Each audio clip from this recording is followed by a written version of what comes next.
makare ahinya kendo wanyalo wacho ni Josephine gin ang'o ma ok gin adiera ma wan kaka jo Kenya kata joma moko thoro bedo godo kata gin paro mage ma ok gin adiera ma ji thoro bedo godo ahinya to ne jogo mantiere kod ng'ol ma ok winj gino miluongo kanyo kod dho ngere ni misconception mago gigo ma ok gin adiera ahinya to ne jogo ma onge kod nyalo mar winjo kaachiel kod bedo kod ng'eyo e wi loko wach kata sign language.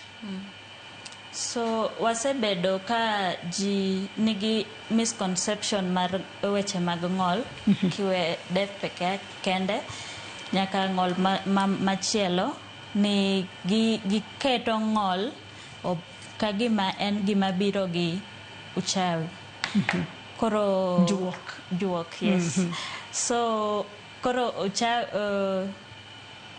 weche mag ng'ol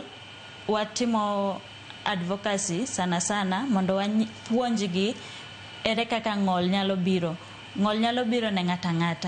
ng'ol be biro gi weche mopogore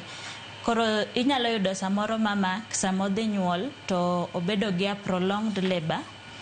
kelo ng'ol nyathi nyalo wuok ka nigi ng'ol ma samoro be inyalo yudo ka